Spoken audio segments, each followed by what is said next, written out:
Hello world. Uh, Thought I'd start out with this screen because I don't know if anyone's ever taken programming classes, but it's the first thing they ever teach you to type. It's just a simple sentence and like basic on how to present something on the screen, especially if you're using the old programs like Visual Basic is a good example. Hello. Uh, Sorry, I'm new at this. This is my first time doing anything like this. I wanted to start a channel that was basically discussing topics of the day. I know there's like a billion of these channels, and everyone's just like, oh, there's no way to find a good place in the market for such a thing. And for the most part, I agree, but I wanted to mix my two favorite things, gaming, philosophy, ethics, culture, just everything I can know and will know, do know. I wanted to put it all in one place. And so many people have told me, oh, you got to do something. So this is my attempt.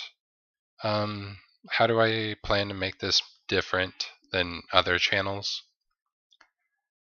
I don't want to be like the reactionary guy like all the popular channels.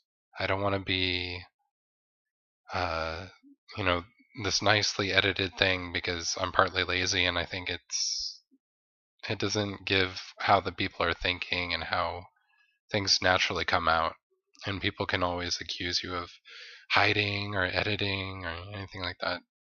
But yeah, my goal for this channel is to make something that I can just do like a digital throw up and just have each piece be its own and maybe it's connected. I might do a daily one, I don't know. This is just the first start and attempt. So yeah, I wanted to say hello world. So the name of my channel is miasmata or miasma stigmata. If those people don't know, miasma means like bad air. um, I love the Latin origin of these words. It literally means like death air. Uh, it sounds cool, sure, whatever. I call it edgy meme lord, young kid stuff, but I think it's a neat Latin word. The other one is stigmata. Stig referring to blood, and mata referring to eyes. So, bad air, bloody eyes. Great name for a channel, right? So I've used these names for video game characters and whatever. So I just wanted to bring it onto my channel as like a personalization. Uh, let's see. Yeah, so the idea is like the bad air in the atmosphere in terms of social, what's going on in the social cloud, or I guess the Germans would call it the zeitgeist of the moment. Yeah, so let's start a little bit. Who am I? Um, I am a 31-year-old white male. Oh my God, those terrible white males, right? Um, so I wanted to find an outlet for the stuff, and I I love talking to people, especially subjects I'm passionate about. Um, you'll notice throughout the videos I make that I jump from topic to topic. I don't stay on one thing. I jump from place to place. I hope you like the stylings. If you don't, leave a comment. If you don't, leave. Whatever. I don't really care. If you want to talk, we can talk. I'm interested in genuine conversation. I'm not interested in isms or any of that. A little bit about me. Other than that, uh, I grew up in a small, small family. I was a single child for a long time, and then I got a brother and sister much later in life, and we're not really that well related. I grew up in a Roman Catholic family. Um, I wasn't very religious for a very long time. Uh, as I've become older, I've found religion to be more part of my daily life. I found a lot of good things in religion that I can really relate to, especially through people like Jordan Peterson and other people that I've been watching. It's really interesting to see how so many things in the old world are actually problems that we've had before. I mean, the Stoics of, the great Greek society and great Roman societies, they discussed issues that we have even today. I mean, a lot of this shit is frankly not new. If you go back and read the old texts, the Torah, the parts of the Quran, the Bible, and even the old Greek legends and myths. And these stories were so important to those people that if you look back, they had something called orators, and these were people that would train for years and years before they had written language. They would memorize stories word by word, and they would go to town and relay these stories. So the power of the word is very important. In terms of the whole like culture war now bullshit, um, I've been on both sides of the scale. When I was very young, you could say I was very active and part of the SJW community, especially before it really got big.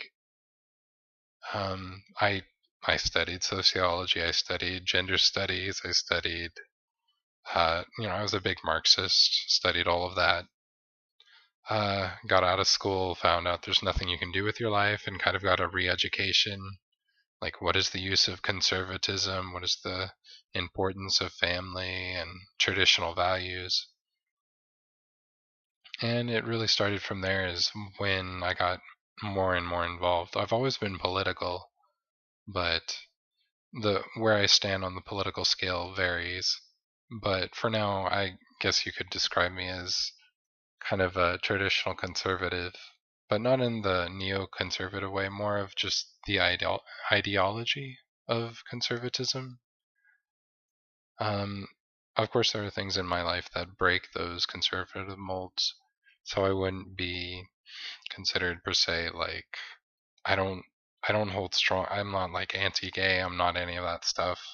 For a lot of that stuff is why I used to be very liberal. But you find out that later on in life that actions are more important than words, and you find some people are not honest about their actions and they show their intentions badly, but they claim from the rooftops that they're not racist, they're not this, they're not that. And they ended up being, the most racist people of all. I've lived all over the world. I've lived mostly in America, but I've also lived in Thailand and the Philippines and parts of Europe. Um, I've been all over America. I've lived in the South. I've lived in the Deep South. I've lived in the Bay Area in California. So I've seen it from all angles. Like, I understand where most groups are coming from. Born, on the West Coast.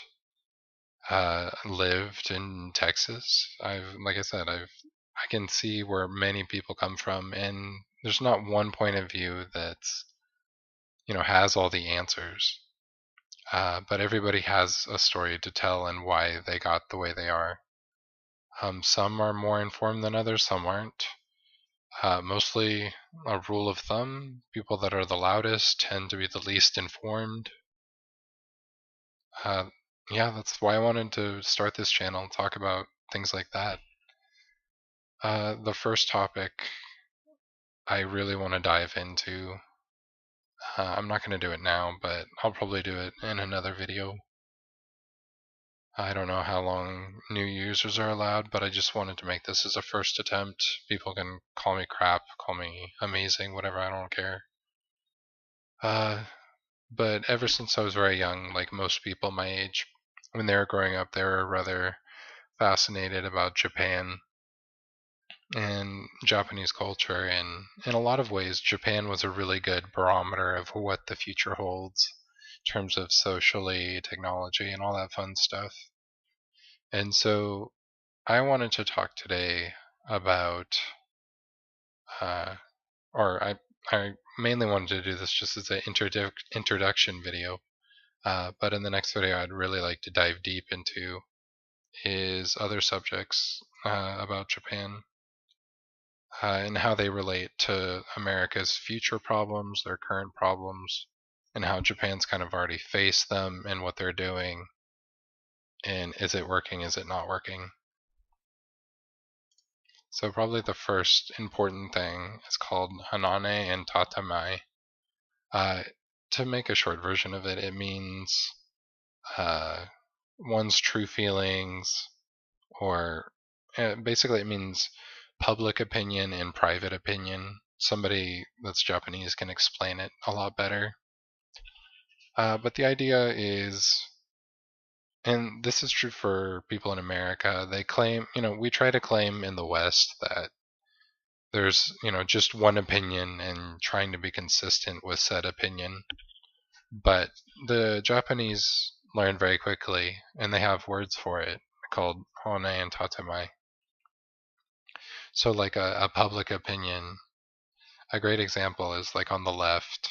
Um, if you see something like a Mexican immigrant family, whether it's illegal or legal, they'll espouse that they're a Democrat. They'll espouse that they love the Democratic Party and they're all about it. And oh boy, those lefty loos are just going to save the world. That would be considered a public opinion. But the private opinion, in my personal experience, is very different. The tatamai of it would be, or the private opinion is quite different.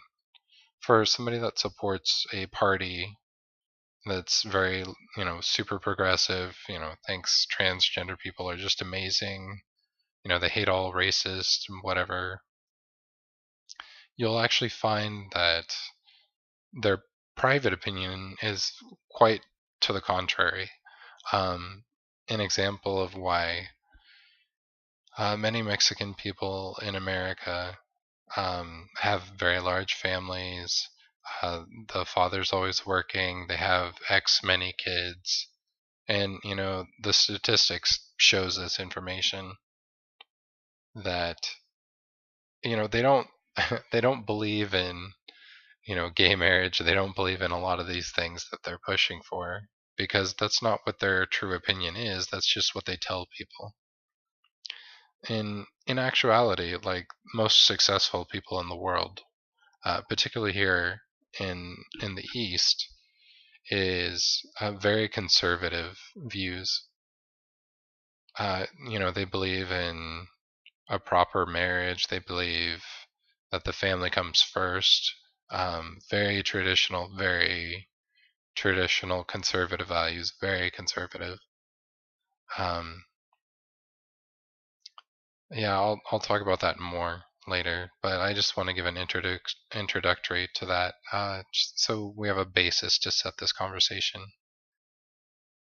So, what's the big issue that's facing the West, right? I was saying that the East has already faced. Uh, so in Japan, they have something called hikikomori, which means shut in or withdrawal. It's kind of a dirty word for like a no-lifer or a loner, as some people would call it. Japan has been facing this problem since the mid to late 90s, and it's been growing wider and wider, and I'd like to get into a deeper detail in another video, or the next video maybe, on how or what that looks like and how did it come about. It's a very interesting story. I'd love to talk about it. But I wanted to relay this into the West. What is the West about this? So in the West, we're having hikikomoris of our own. If you look at youth unemployment, it's very high. It's like 40, 50%. It's very high. I don't have the numbers in front of me, but you can look it up and it's higher than it's ever been. That's kind of the point. So hikikomori, there's another word they used to use for it called NEET, N-E-E-T, which means no education, employment, or training. And it was basically saying, these people stay at home, they don't do anything, and they've given up. And I'll go into the reasons why that happened in Japan and how that's happening in the US later. But I just wanted to cover the subject of how they exist in America today. An example would be, a lot of news sites cover like Twitter spats. People are not gainfully employed as young people. A lot of them are underemployed. I would say maybe much higher, 60, 70% are underemployed, which means they don't make enough money to sustain themselves. A great example of that is something called the share economy. The share economy is things like Uber drivers, like food drivers, contractual jobs that don't make enough money. And those jobs are actually competing with immigrants for some jobs as well. Not many, but there is a little bit of a cover over on that. But yeah, American hikikomoris very much exist. A lot of them are becoming YouTubers. A lot of them, if you ever look at YouTube channels and they tell you, oh, I was unemployed in X this and X that, and it's people that had a lot of time on their hands that decided to be more productive. I'll get into that more later. So, the hikikomori can be boys or girls. But at the moment, I want to talk about the men, the boys. Some of them in Japan get called derogatory names like herbivore men or grass eaters. Uh, and on top of not having education or training or any of that, a lot of it's because they don't have an interest to take a position in life. They don't have an interest in pursuing something valuable. And the reason that is in Japan is there's been such a strain between the family and work life for a lot of husbands. And mothers are left to take care of the kids, which is a normal procedure, but the two have become so torn apart from each other that it's made the kids find no interest in becoming a salaryman, as they would call them. And much like today, we're seeing this in two forms again in America. A great example of what a quote unquote herbivore men would be in America. A rough translation of the word would be like soy boy or something like that.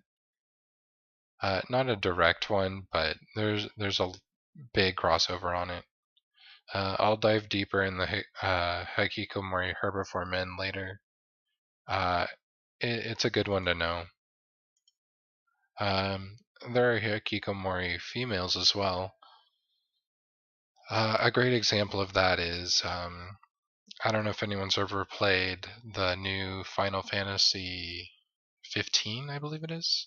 And it's kind of following like a boy group, and it's fan service, and it makes them a lot of money for a lot of these Japanese companies. But hikikomori women exist as well, and they're socially withdrawn for the same reasons. They don't find men of their age attractive.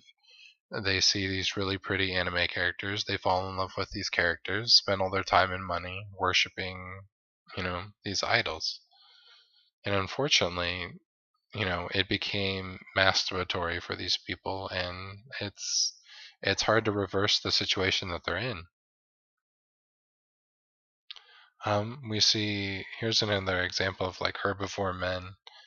Uh, like a derogatory term in America would be like beta male or soy boy. But an example is these kinds of people. They're just like the women. They see themselves as outcast in the world. They don't have a lot they can reflect on and count on, and they feel lonely and lost in the world. And so they spend all their time and their money that their parents give them, worshiping either Vocaloids, non-real people, or they spend their time worshiping pretty girls that they'll never meet. But how does this translate to America? A great translation would be young men that become white knights on the internet, young men that become avid Twitch watchers that watch 18 hours a day. A lot of time and money that these people do, and they create what's called a para relationship, which means a one-sided relationship where one party knows everything about them and then they know nothing about the other party. And they try to create an illusion with these thought Twitch streamers with trying to call out their names and saying, oh, I remember this, and oh, I remember that, and oh, we're such good friends. But it's a para relationship. It's not real. And it's unfortunate. And it's just a natural byproduct. These people aren't terrible people, just like the anti-SJWs or the SJWs or whatever. None of them are terrible people. A lot of them are product of their circumstance. And, the carrot and stick method is very effective. We push people out of, what's no longer viable and then use a carrot to offer to bring people where we want them. You know, we're still primal creatures that understand this very basic motive, and that's why we've been brought to this place. And it's not to say like, oh, capitalism's to blame, or oh my God, we're being taken over by Marxists, and it's much more complex than that. It's a problem of getting to a place where people don't have a drive. They don't have a drive to grow or succeed or evolve. But you go to places like third world countries, and food is hard to get, and people have to work very hard. And you'll find that they're very motivated, very smart, and hardworking people, just like anywhere else. Maybe they don't have quite the education of a first world nation. But the problem is, in first world countries like Europe and America, we produce in excess of a lot. And through that, you know, there's a lot of waste, so much waste. And we can see this waste in people. And when there's a waste in people, wasted people make wasted children. So a great example is there's an experiment I'll do a video on later called the Mouse Utopia experiment. And it's a great way to see kind of a dark place where humankind can go. And it's about something called the behavioral sink problem. And, these mice were given, unlimited food, enough space to grow for populations. And what ended up happening is kind of what's happening in the world now. Immense tribalism, trying to cut off resources to certain groups, fanatical attacks on certain groups, terrified fear. And there was enough supplies and everything for everyone. And so it goes against everything that the researchers initially thought would happen. And it's very similar to our situation in the world. There's some caveats and some differences, but it's not too crazy and it's not, far removed. Again, I'll do a video on that later. Back to the Japan story. So Japan's kind of running out of options because their initial problem with things like automation and people and the median age going up to like 50 or 60, it's so high because people are not reproducing. Things are getting more expensive in Japan. So, and the other thing that they're not doing is they're not bringing in, they don't have any foreigners. They don't have foreign presence, and they don't want foreigners. And so it's hurting them very badly, and they don't have anything to replace society with. Anyways, I'll get into these subjects later, but the thing I wanted to list is that, Japan is definitely the future on these kind of issues. So this is my initial video. I'll do better and make more editing and make things make more sense later. But I just wanted to get something on paper or on video, I guess. We'll work on this together. Please be happy to join me next time. I don't know when. Hopefully tomorrow, next week, I don't know. But we'll try to make it a serial experiment. Yeah, so my name's Mayasmata. Please leave a comment or whatever. If anyone's interested in talking about issues, debating, just leave a message. Maybe we can set up something to record. I love podcasts. I'd love to start a podcast. Just leave a note and maybe we could hook something up. That's it. Have a good day. Goodbye.